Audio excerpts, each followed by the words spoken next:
Welcome to Rooster Radio, a broadcast dedicated to supporting and promoting local artists in the Gaston County and surrounding areas.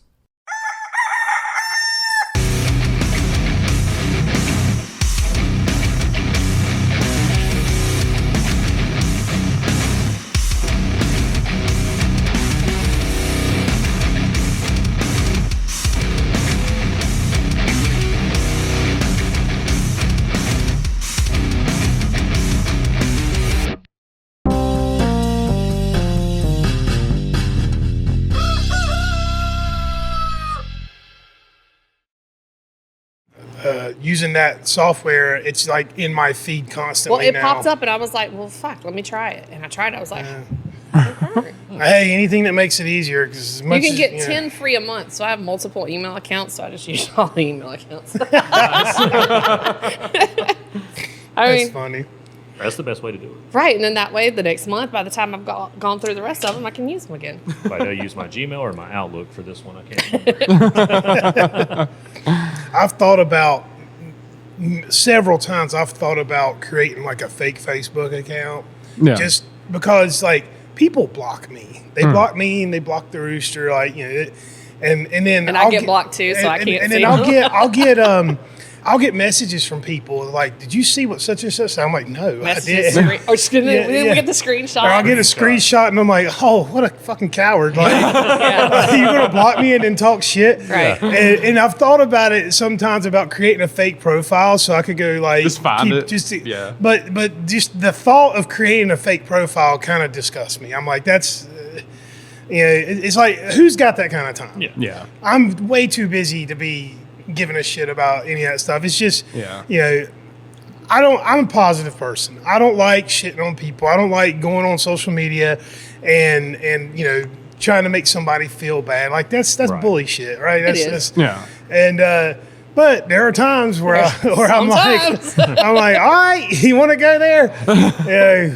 So it's probably best that those people have me blocked. Yeah. But yeah, it's just not worth it.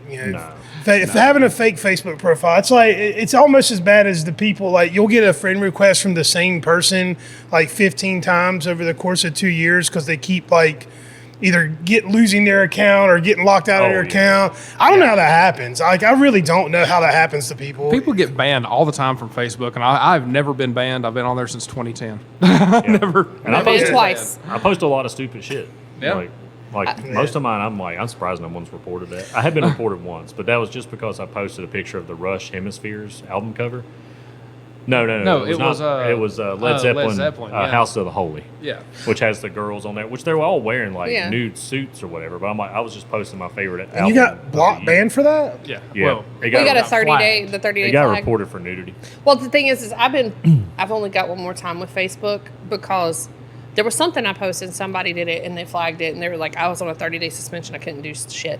And then the second one, we have two friends that they go to concerts. They're two females and they take, back roads and stuff. But something always happens whenever they go. And I'm just saying that one of them was almost grabbed at a gas station. The other one, they pulled off because they turned the wrong way. And then they were looking at their GPS and they pulled out the map and all of a sudden they got that gut feeling, we need to get out of here. Well, the next morning they found a body where they were. Where they had pulled over. And I made a comment because she posted that. She's like, holy shit, this is where we stopped last night. And I said, y'all have to stop stopping in Kidnap Murderville. And I got banned for 30 days for that. Because I said Kidnap Murderville. Yeah. It's just fun. Like, God bless nerds. We need them. They're the ones that figure all the shit. But really, like, we're now being governed online by fucking nerds. Yeah, I mean, you are. People who got picked on, people, who got pushed around, and now it's their time to shine. So, exactly. God bless them, whatever. Yeah, they take I just it hate out when on they everybody. get political with it. That's the main thing, especially when it gets to the fact checking, which kind of reminds me of like whenever you like order like through Domino's or something like that, you get the the tracker, and it's like Ryan has began your order, and then it's like Ryan's doing the quality check. I was like, well, that seems a little biased right there. Like, he's quality checking himself. It looks good to me. Like, right, deliver this some bitch. Yeah, self-governed. Yeah, no, he's not gonna be like, oh man, that's not my best work. Let me make him another pizza completely. Let me throw on a couple more pepperonis. Right. Yeah, it'd be cool if they added like an option on there where you could like communicate with the driver on the way. Yeah. You can be like, "Oh, you gonna bring me that hot juicy pizza?" Like, start having fun with the driver. You can do that with your DoorDash and Grubhub drivers. Your delivery driver wait. is now uncomfortable. Hey, I'll be waiting. Naked. Driver 3 minutes away. Driver 8 I'm so minutes hot away. for this pizza.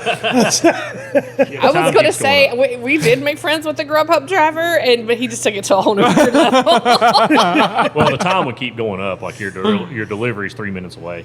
Your delivery's 9 minutes away. Why are they getting further away? You know somebody's going to be telling this story on their wedding day, right? Like, Oh yeah. They would have to. I was so hungry. Yeah. It said Brian was on his way. I didn't realize I was thirsty too. Yeah. Good times with Grubhub. There's your Are Are we Grubhub writing a movie commercial right now? there. Are we writing a rom-com? Yeah. Grubhub dating app. Yeah. Grubhub Grubhub Day. sponsorship. That's like a farmer's only, but for Grubhub drivers. That would be God. y'all's next sponsor right there. Y'all Y'all have to cut a Grubhub commercial. It's amazing that That's so fine. Well, That's so fine. Okay. Yeah, that's okay. That's so fine. It's a mystery to me why this show's not like more popular. You know? Yeah. Like, we have a lot of fun here. We do. Speaking of having fun, we're talking to Steven and Joe from Midnite Massacre. What's up, fellas? What's Look up? at that camera and say, hey. What's up? Thank We you. are without power everywhere, so we decided to hang out here. I am the only one that had power, so Well, I mean, fuck it. I'll tell the story. It's a funny story how these guys ended up on the show. We had another guest scheduled for today, and unfortunately, the hurricane that recently wreaked all kinds of havoc all over the southeast. It wreaked some havoc on those guys' homes. They're dealing with that, unfortunately. I mean, hell, we still don't have power at our house. But so they weren't going to be able to make it, and Steven had reached out to say, "Hey, we're coming down for the show tonight," and he just hit me at the exact same time I was talking to those guys, and I was like, "Well, how do you feel about jumping on the podcast?" And it just so happens that Midnite Massacre has 2 shows coming up here at the Rooster. They're going to be playing at this year's 6th Annual Carolina Headbangers Ball. That's on October 19th. That is also our 2-year anniversary. Oh, October wow. 19th, 2022 is when we opened our doors. So it's our 2-year anniversary. It's a Headbangers Ball. And then they'll be back a couple weeks later for our after Halloween party with Graveyard Boulevard, Hellfire 76, and a few others on November the 1st. Yes, so sir. So thank you so much for coming on and talking to us today, and course, thanks man. for always being such great artists. Thank you. These guys are a lot of fun to see live. They're one of our favorite stage shows. You guys go all out with the makeup and the theatrics and stuff. So let's start there. Let's talk for a minute about how you guys came together and what the philosophy is with the performance. So, well, I am technically, even though I've been in the band 7 years, I'm the new guy.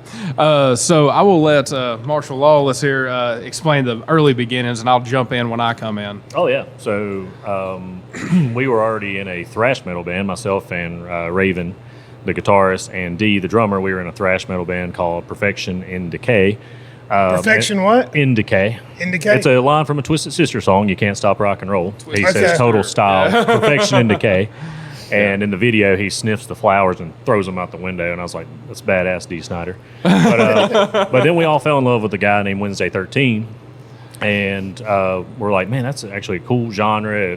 It doesn't really, do anything over the mind of as a musician where you're just got to be so technical with everything. So we went to see a Wednesday 13 show, hung out with him, thought it was awesome, and we've always been fans of horror and rock and punk in general. So we formed Midnite Massacre, and that's basically 2016. And then we auditioned, and Steven was the only one that showed up. When you're the only one that showed up, you get the job. Usually you got the gig. But by default? Yeah. But we practiced in a cabin at that time we were practicing in a cabin in the woods, no internet, no signal, no heat, no air. That goes right into the horror genre too. It does, yeah. It's very inspiring whenever you can write in there too. Oh, yeah. You're in a spooky location that helps add the spooky vibes to the song, you know, and two of our members at the time, one of the members is still with us, but they were film students, so they were really big into the whole theatrics and stuff like that. And I had actually come from singing in, Jordan from Push Button Apocalypse. I don't know if you've heard of those guys, but they were a band around here for a while. Me and Jordan actually started that band. Me and him started playing music together when we were 13. So I had left because Jordan wanted to sing, so I was trying to find my own thing and all. And I Facebook group, I can't remember the name of it, Carolina Musicians Finder, I think is what it was. Josh Raven, our guitarist, he had put on there that they were looking for a singer. And I was, thinking about auditioning, and I was listening to their stuff. And I'm like, this is really not my style. I don't know if I could do that. Now, was this the thrash stuff, or is that this was Midnite Massacre? This was Midnite Massacre. Yeah. Okay. Cheesy, fun. Because I was coming from more of a metalcore background. Yeah. And so Jordan talked me into just giving it a shot. He thought I could do it. So I went and auditioned, and everything really clicked well that day.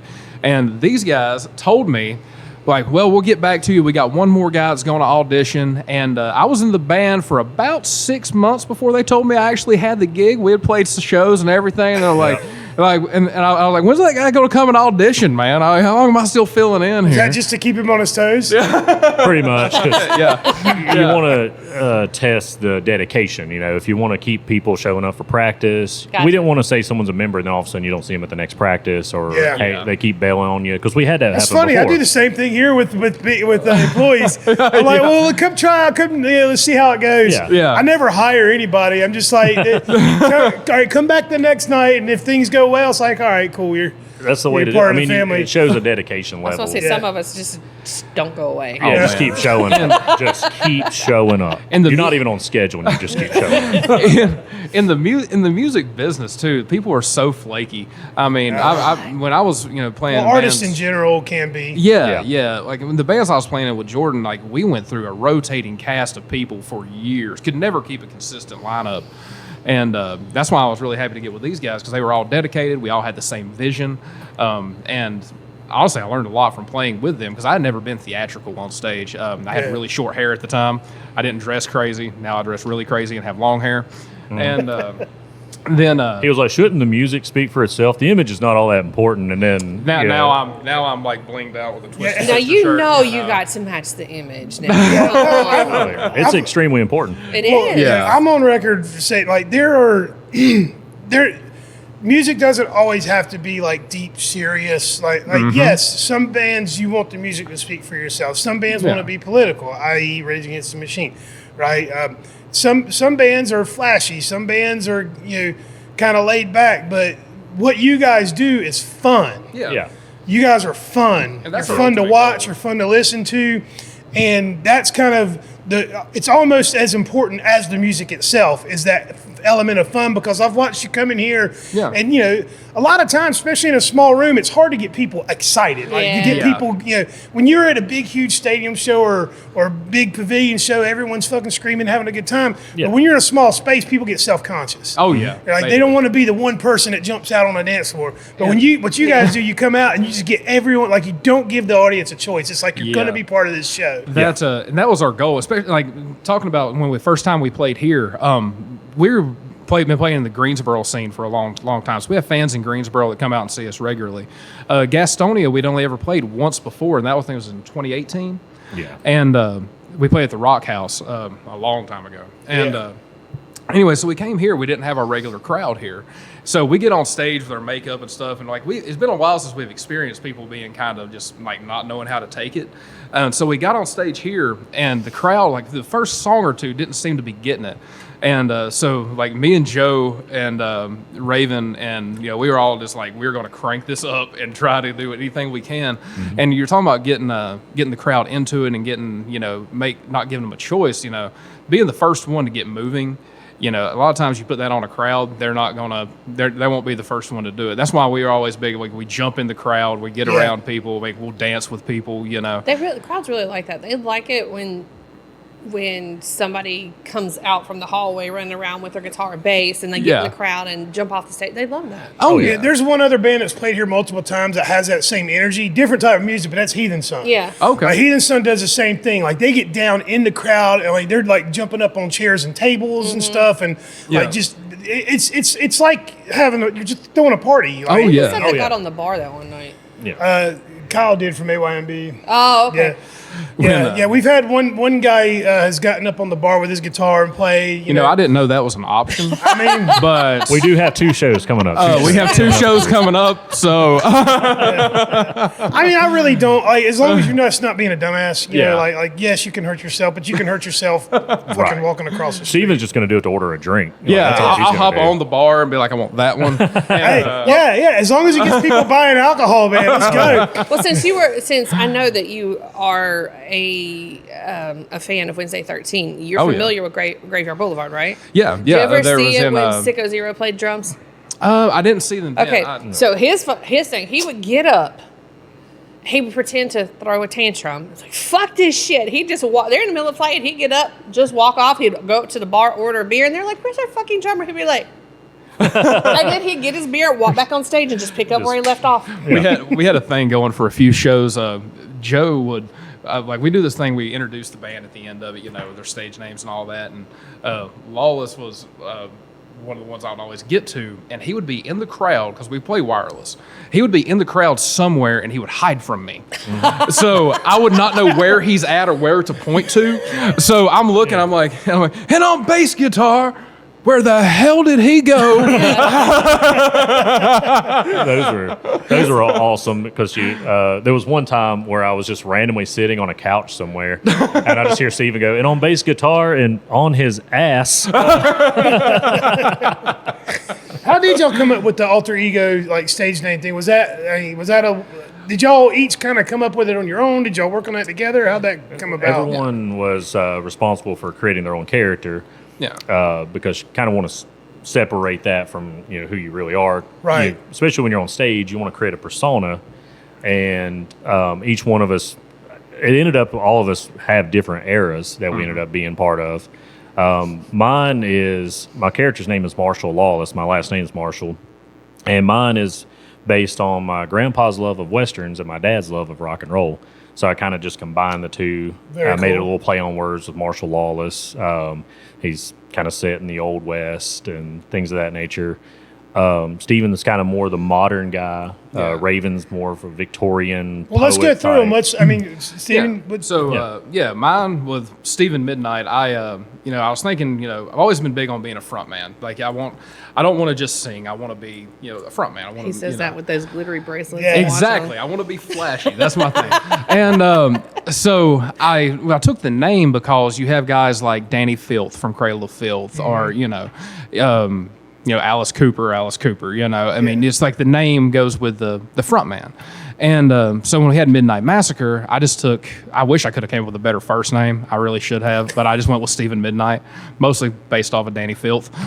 So we called it laziness. They did call it laziness, but you know what? I do have the whole. I have called myself Mr. Midnight on stage before, But me and Dee call him Stevie 12. They call me Stevie 12. That's good. What's going on, Stevie 12? But with my character, as long as I've been a fan of rock and metal, I've also been a fan of hip hop. And we had all these, the idea of everybody was, we all kind of go towards different eras, and aesthetics and stuff like that. So I wanted to base mine off of, the modern era. And in the modern era, rock bands don't tend to have a look. They don't. I mean, a lot of them is just dudes in black T-shirts and skinny jeans, and they sit there and they look, angry. And to me, that's not enough for a character. So I wanted mine to be. I still wanted to keep my rock edge, but I wanted it to be hip hop inspired because hip hop has a look. So that's what how I developed my character. I was basing it off of I always look at it as a mix between like Marilyn Manson and Jay-Z is what I want to go for. Okay. Yeah. So, I want bling. Yeah, with some bling. I want to get a big fur coat This is the Tainted Love video like Kid Rock at the at Woodstock '99. You know, I want the big fur. Were you there? No, I was there. I was He's old enough. I was 4 years old in '99. You set yourself up for that one. God damn. But I want that in black, you know. So it's like I want to have the goth aesthetic with the hip hop flair. That's kind of what I'm Very going cool. for. Nice little blend right there. Yeah. And what about the other guys? Do you know their stories? Like, Yeah. tell their stories. Yeah. So D's really into 80s hair metal. I mean, if anybody that's seen D knows he looks like Tommy Lee and like one of the guys from Black Veil Brides had a baby. He does. And Yeah. and so he does the whole 80s rock aesthetic with the hair metal and that kind of thing. A lot of times he has some kind of, you know, like may contain alcohol shirt or something like that, you know. And he's got a parental advisory belt buckle he wears on stage and stuff. He looks like he was snatched off Sunset in the 80s. He does. Oh, he yeah. really does. Yeah, and that's how he looks all the time. You Is know, it just D? So his stage name is D. Kendricks. D. Hendrix. Yeah, with 2 X's for 80s input there. I always said he should have done 3 X's, but they told me that's corny, so whatever. Yeah. It really wasn't corny. It still fits. Well, It still fits. It's just hard to sign when you're autographing like 3 X's. I just don't see how. And you know, I can get that. it's kind of ironic. He looks like a hooker, and his real last name is Hooker. So, So basically, you're always an extension of your personality when you're a stage character as well. And, so that's the cool thing about it. And then Raven, our guitarist, our lead guitarist, he was classically trained. He's a real big music nerd. Good to have, but so he made his kind of Victorian bass. He's really into like, you know, art, poetry, that kind of stuff too. So he does. It's almost like a Edgar Allan Poe inspired. That's what I was about to ask, if that was Edgar Allan Poe inspired. It is. Yeah, it is. And then our newest member, Alistair. He is. Alistair? Yes, Alistair. Like Mr. Crowley? Alistair Laveau. Alistair Laveau is his Oh, stage so name. Marie Laveau and Alistair That's his Crowley. stage name. Yeah. Nice. And his is he's really That's into like Renaissance stuff and all that. So his is medieval inspired. Yeah.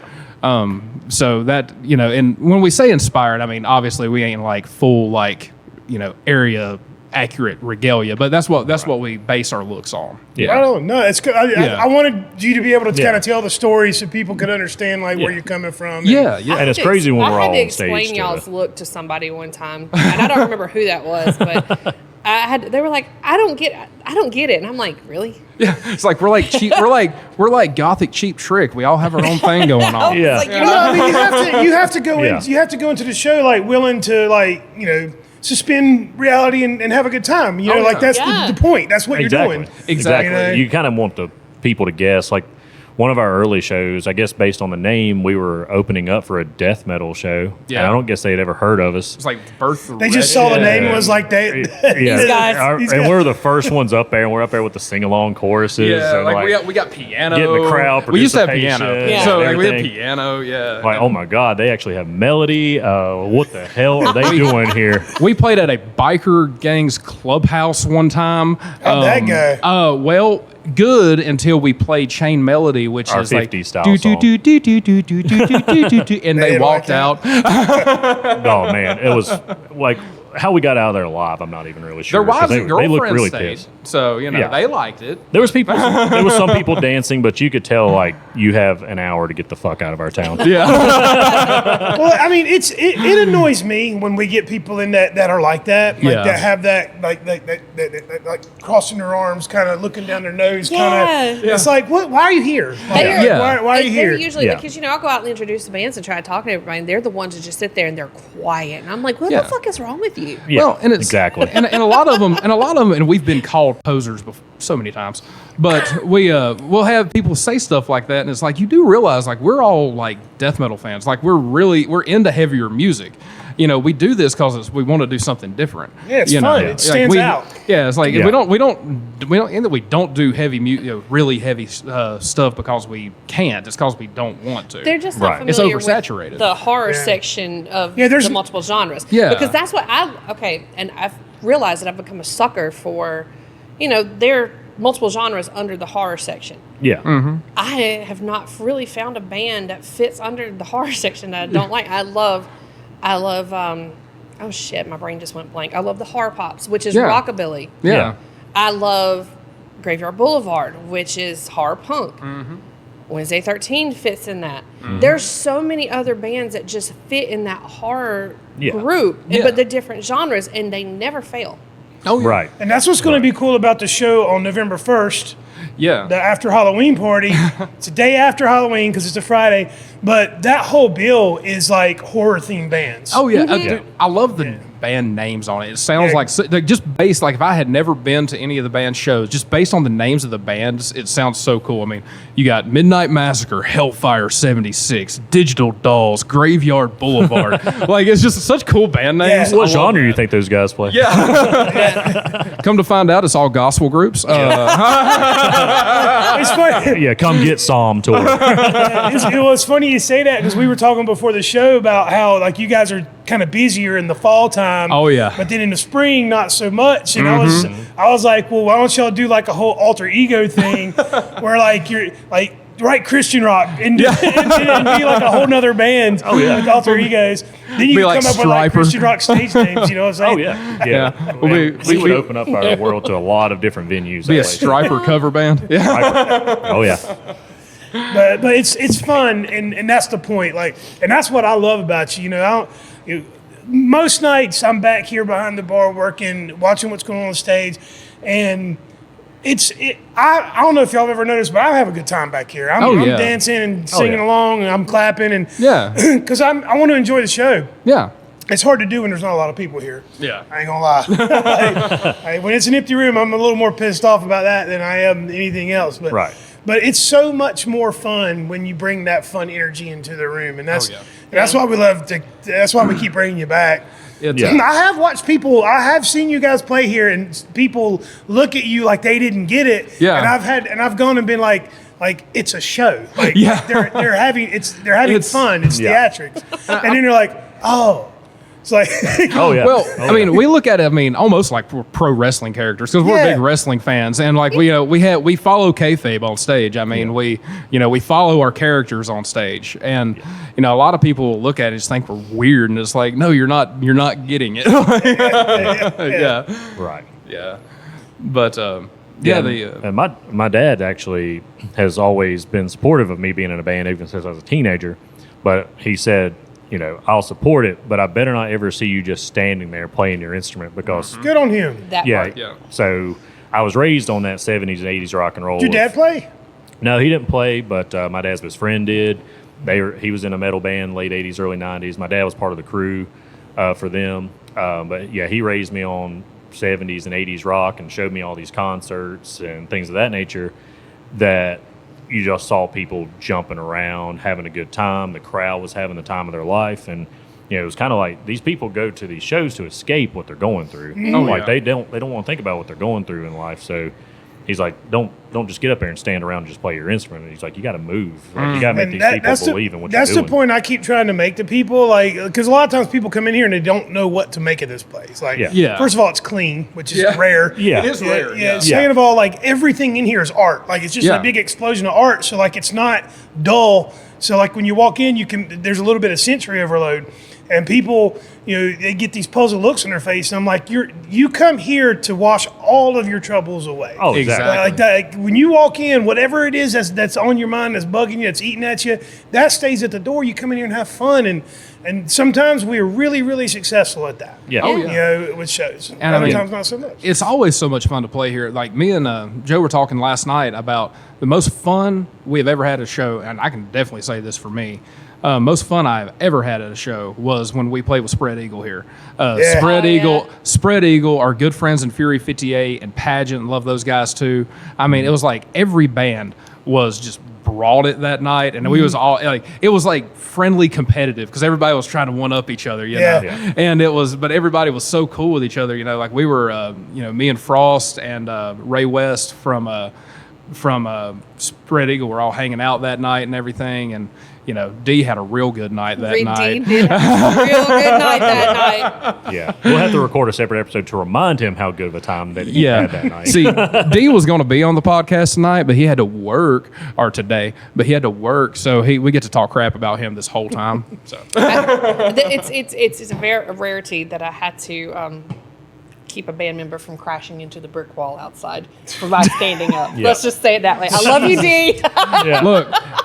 And he blames our guitarist for it just because he bought him one shot. Oh, yeah. He bought him one shot. I bought him like 6. So just wait till after your performance at the Headbangers Oh, we did. Ball. We did. Okay. Yeah, we did. We got done playing. We got done playing, and we were just shooting them. And which I had mine beforehand, and I was like, it won't have an effect on me. And Steven was like, you were up there like laying on your back playing some of that ocean. I was like, I couldn't get up. I was trying, but I was like, I got to play this off. Keep that note going. Keep that note going. Made my mom instincts kick in real hard because he did one of those moves, and I was like, hand right behind his head. Like we're going up against the wall. Yeah, I mean, he was getting real Tommy 80s, Lee so. about it. No, the funniest thing was he got so embarrassed that he kept covered his face and blushed. And I'm like, dude, you're already here. Just go with it. Yeah, there's no standards he had to live up to, right? No. It was the first time I'd ever met D. Now, Timmy knows D. Yeah. But that was the first time I'd ever met D. I'm like, look, you're setting your standard for me. But I think that's fun. It's a fun story. Yeah. You gave me a fun story, D. Thank you. Yeah. And Timmy's actually saw us a couple of times before we played here, so we already kind of knew who he was. Timmy introduced y'all to me. Yeah, he's always cool, and I always enjoy conversation with him, especially about rock and roll, because you can go on for days about that. Oh, he can Timmy can go on for days. Yes, he can. Yes. That's it. Music in any form or fashion is his hyperfixation. It goes from the gear to the albums to the band to who was in what band, and it's just, sometimes it's a lot. I'm that way. We all have our little things. Like Raven, he's that way with horror movies, directors. Yeah. He can tell you who produced what, who wrote the script. I'm that way with albums. Joe and D, you can tell them an album from like almost any year, and they can tell you not only what songs were on the album, but what order they were in. Yeah. And I don't know how they do that. I understand. Yep. I get it. You were just raised. You've been around, always been around it, huh? Oh yeah. Oh yeah. Like, what's your favorite era of music? Because I see how. I don't want to put you on blast, but what were you, 20s or 30s? I'm 34. You're 34. Okay. Yeah. So, like, were you big into any of the 90s stuff? Most of the time I skipped the 90s decade, other than like some pop punk stuff, just because it again alluded back to the having fun in music and all. Yeah. But my dad raised me on the 70s and 80s, and so I was already fans of like, Kiss.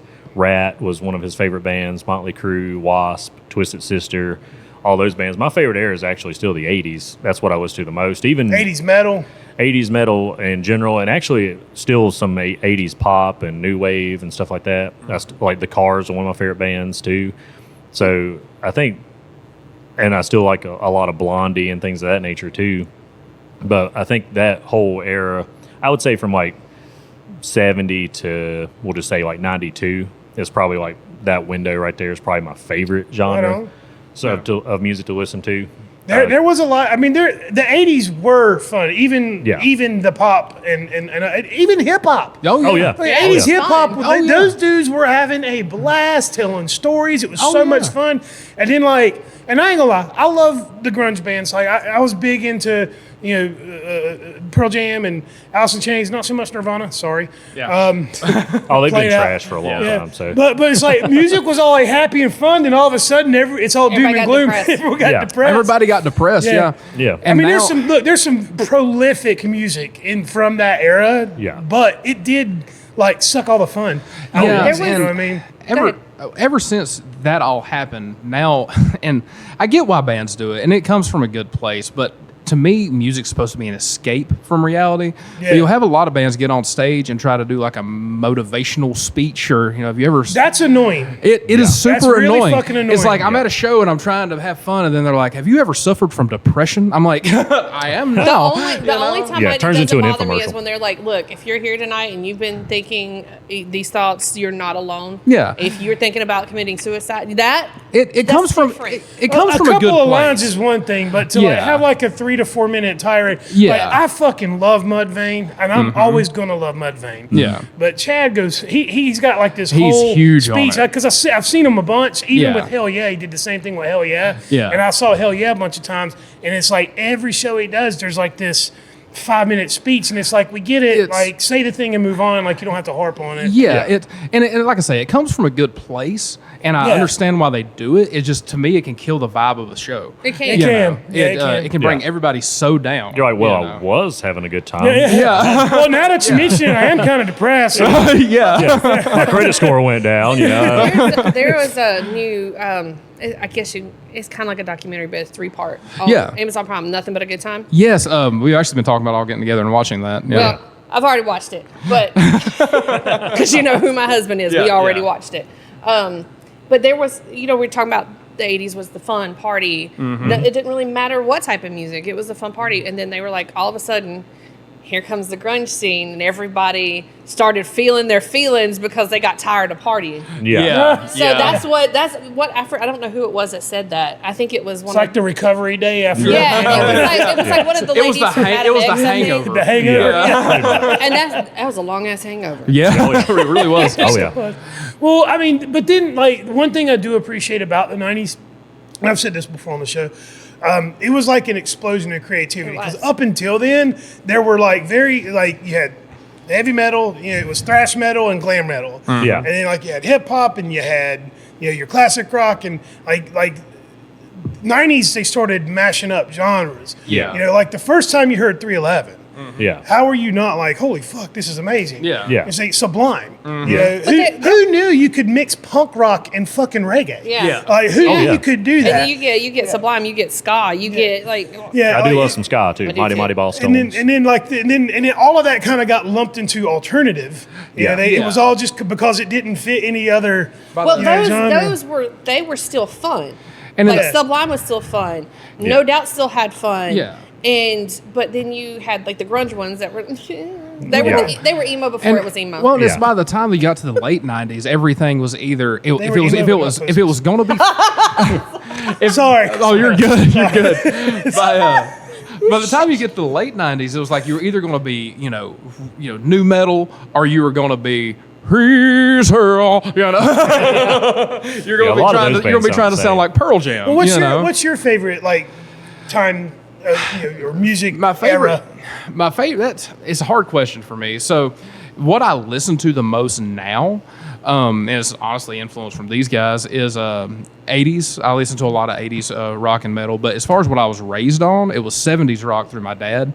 It hit about 81, and people started wearing makeup, and Dad was out, which is ironic because I wear a ton of makeup and glitter, and but he raised me on like Southern rock and classic rock, bands like Boston, Kansas, the Eagles, that kind of stuff, and Blackfoot. Anyway. But he raised me on that kind of stuff and a lot of old outlaw country stuff. So my background comes from a much different place than theirs. And but anyway, has anyone ever done horror country? Yes. Unknown Henson. Yep. I kind of consider him more rockabilly, but I love Unknown Henson. And sometimes Party Liquor. Sometimes Hank the Third can fit in there. He can. Sorta. Yeah. Kinda. He don't give a fuck. He don't give a flying fuck. But I really got in, and what originally got me into rock and metal, though, what was my biggest thing I listened to was your early 2000s rock, what people call butt rock nowadays. Yeah. That's what got me into it. My guitarist still says that I'm a butt rock singer because I got that growl in my voice, I kind of sound like I got a little bit of Chad Kroger in there. Our producer said that you got this horror rock element and everything, 80s inspired, and then the singer from Bush comes in with the vocals. Yeah. I don't want to come back down from this cloud. Okay, wait. First of all, you sound like Hank Hill singing. Oh, I can do that. I figured you, but you sound like Hank Hill singing Bush. That was great. Hank Hill singing Bush. I My solo album. I come in. Never made it as a wise man. See, he would have been singing the other night. Yeah. I was in a mood the other night, and after we kind of closed up, we had, everybody was still kind of cleaning up and stuff, and I just went and put on Creed just for fun. Oh, yeah. And I was like, did you put on Creed? He's like, yeah. We're going to see how long it takes them to start singing. Nobody did it. I was the only one back we're here all singing. fans. We're actually all fans of Creed in the band. Yeah. Oddly enough, we are all fans of Creed. Yeah. But they're good. I don't have a problem with Creed at all. I don't like Nickelback. I'm on record saying why. Like it's I don't like the way they went about their business. I don't like how they kind of pulled the 52 fake out. Like, we're going to be a hard heavy metal band. Psych, we're a pop band. And they kind of rode the coattails of Dimebag. They kind of built. They signed a Roadrunner, records. Like it's just the whole way they did that thing kind of turned me off. But I've never not liked Creed.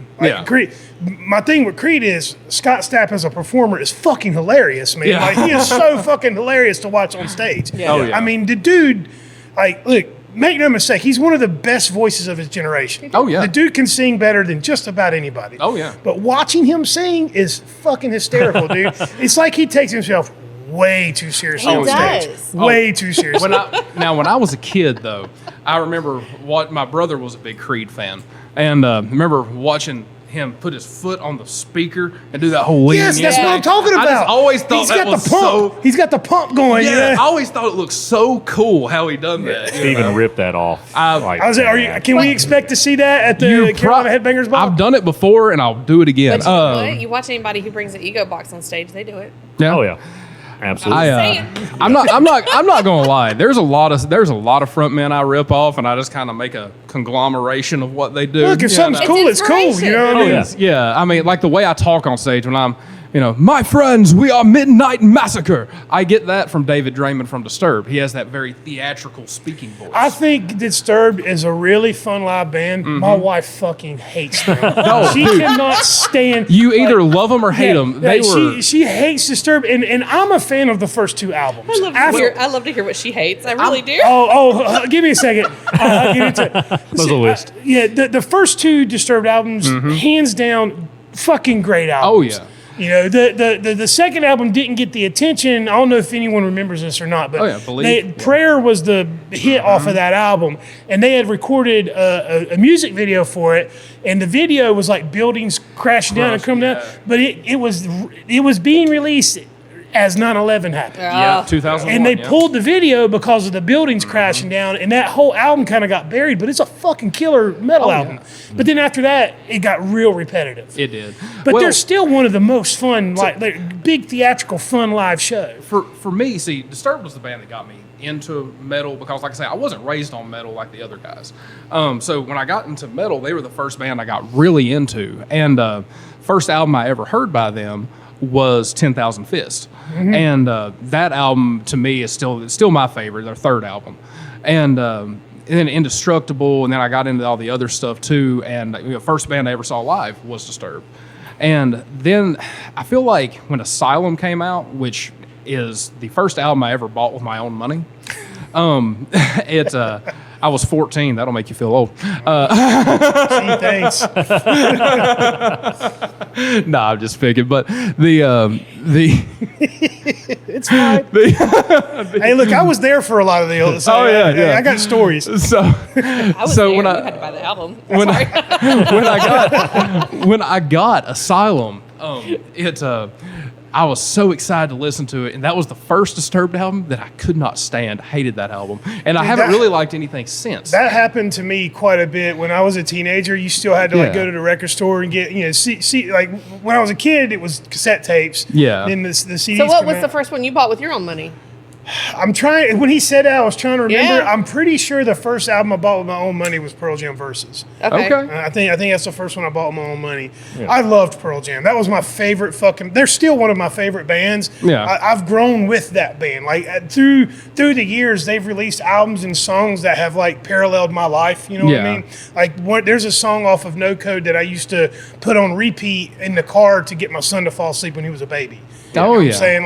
And fast forward to 2015, they played in Charlotte, and it's a B-side. It's called Off He Goes. It's off of No Code.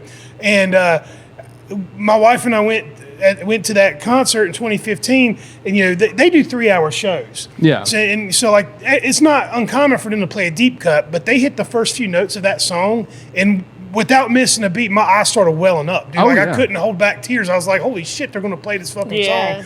And I used to put my finger in my little baby boy's hand, and he'd hold my finger and fall asleep listening to that song every night. That's awesome. You know what I'm saying? So anyways, I digress. No, you're good. You're good. But no, I have bought albums like based off of one song and then played the album, been like, this is awful. Yeah. Sponge. That they had that one big hit song, Plowed. Yeah. I went and bought that CD and played that and was like, this fucking sucks. Like I'm not getting that $16 back. Right.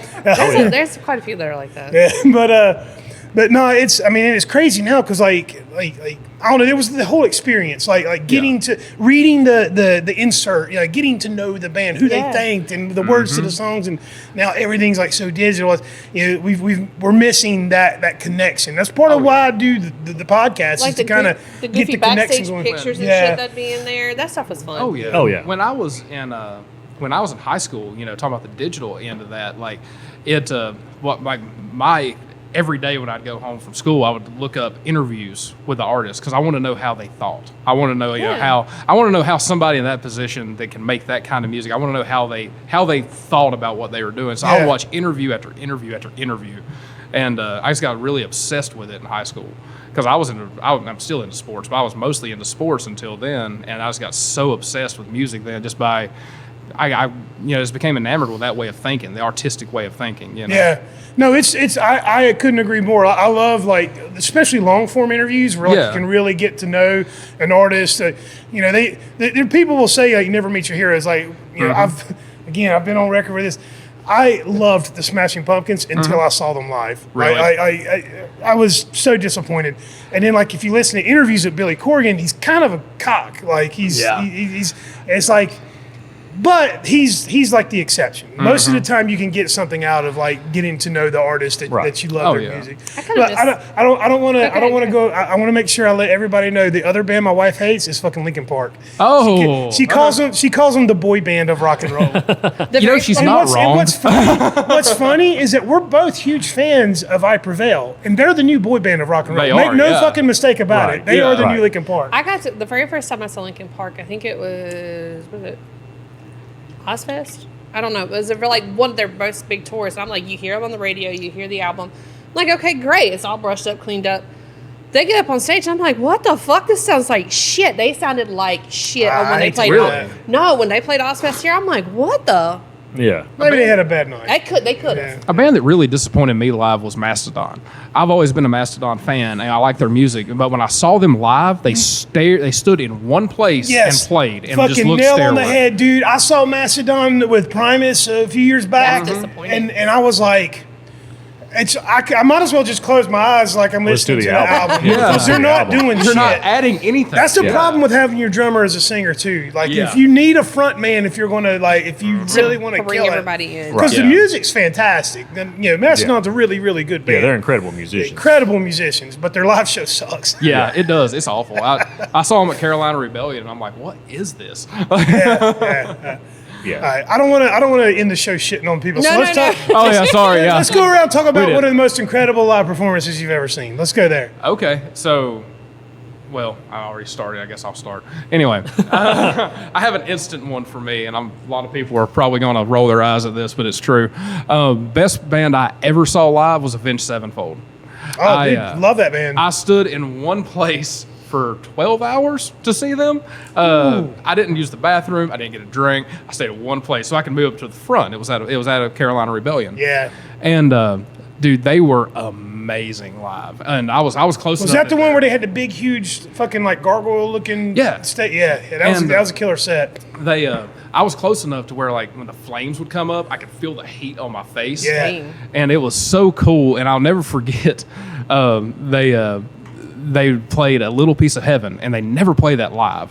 And they played it live there, and they did. M Shadows was like, before we play this next song, I can't remember how he'd done it now. Anyway, he was talking about playing that song, and he said, "Y'all know what that song is about?" And everybody's like, "Yeah!" And he's like, "Don't let me fall into this crowd." But yeah, that song. For those of you who don't know, it's about. I guess we can say this on the podcast. The song's about necrophilia. So really creepy song. So everybody's like yelling for it, and he's like, "Don't let me fall into this crowd." What about you, Joe? You got a one that stands out? Well, from a show standpoint, it would be Kiss, because I saw 2 of their farewell tours. Yeah, they're I did. I always make that joke. Yeah, farewell to the original lineup. But I digress. Farewell to this city till we come back next year and make more money. Exactly. But as a business person, like, why wouldn't you want to do that? People are going to keep on paying, But from a show standpoint, that's the best show I think I've ever seen. From a musician standpoint, I would say Rush, when they were playing like Moving Pictures in its entirety, because Geddy Lee's my favorite bass player. Really? He's a bad motherfucker, dude. At one point, he was playing bass and keyboards at the same time while singing on tour. He wasn't doing it toward the end, but he was using pedals.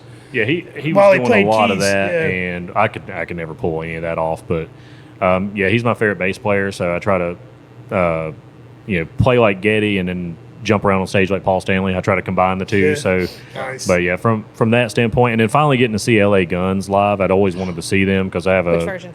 Sorry. I have a emotional attachment to them. My dad used to have blast the cassette of Hollywood Vampires in his Chevy Citation, which had the vertical stereo, and I would hear like "Kiss My Love Goodbye" or whatever on that. And then they finally came back with Phil and Tracy, and I saw them at Cone Denim in Greensboro, and I was up there like front and center. Fun fact. And they opened up with Over the Edge, and I was like, I turned around and I was like, they're opening up with Over the Edge, everybody. Yeah. Everybody, opening up with Over the Edge. Fun fact about it. If it was the Tracy Guns or the Phil Lewis version? They were both. It was fun. They were together. I won't listen to LA Guns without Phil Lewis. Phil Lewis is he's a sweetheart. Yeah, he's really cool, and because I've met him and he was cool to me, and just his voice in general. I associate that more with LA Guns than Tracy Guns, even though he's one of my favorite guitarists, than his guitar playing. Just because the albums that they released without Tracy, I still enjoy them a lot too. Kenny Queens was filling in for them when we saw them. Yeah, they were fun, incredible live, and I think it was just a surreal experience just to be there. And I saw them both come out on stage, and I was like, this is part of my childhood that I'm getting to experience like in person. And it just so happened they opened with Over the Edge, which is the first song off Hollywood Vampires. Yes. And I can visualize that moment right now, just as soon as the drums kick in. And I was sitting there like, this is really happening right here. That's awesome. Yeah. That's awesome. Fantastic. Something else cool that got to happen to that show, in the crowd, we got to hang out with Ricky Rackman. Oh, sweet. That was awesome. Yeah, I mean, he's nearby. Yeah. I'm just waiting for him to come to a Headbangers Ball. I don't know what's keeping you, Ricky. Yeah. I think you should be hosting them, but I think I'm friends with him on Facebook. I don't know. I'm sure he don't know who I am at all anymore. I'm sure, but I'm sure his management doesn't. I could send a message and hope. I know AJ's reached out. He's been invited several times. Yeah, he's been invited, but I think management's like, no, that's going to cost. Right. Yeah. Whatever. Because I get it. Technically a public appearance. Or if he just showed up to any show, that would be he great. could just show up. Yeah, he could be here tonight. With a camera. Hey, well, what your management don't know won't hurt. You can still go enjoy music. Yeah. And that's the 6th Annual Carolina Headbangers Ball. That's happening Saturday, October 19th, right here at the Rooster. We're going to have food trucks, we're going to have vendors, we're going to have music inside and outside. We're going to have Midnite Massacre on stage. Yeah. Set times will be released the week of the show, so you'll know who's playing when. And fellas, is there anything else that y'all want to promote or put out there before we wrap things up? Well, in October, we are going to be very busy. We have a show next week. That's going to be in Winston at Monstercade. We got, let's see here. What's our dates? Keep in mind, this gets released on October 7th. So okay. So if you were at Monstercade, you missed us there. Yeah, we were there. So I guess we got the 19th, the 26th, the 1st, and the 17th, and then December 7th coming up. Yeah. So there's 5 opportunities to see this awesome stage show. Yeah. So, and you can follow Midnite Massacre. It's Midnite spelled Midnite. Midnight like Miller Lite. That's what we always tell people. and you follow them on the socials. They're a very active band, very, very fun band to see live. Come out, have a good time with us. Like I said, come on the 19th, and if you like them, come back again on November 1st for our after Halloween party. Both shows, you can wear costumes. Yep. Dress up. Yeah, let's have a good time. Let's fucking party, I'll be y'all. wearing costume on the first. Yeah. Fellas, thank you so much for doing you. this. I Thank really you for having appreciate us. your time. Absolutely. That's it for today. Peace and love.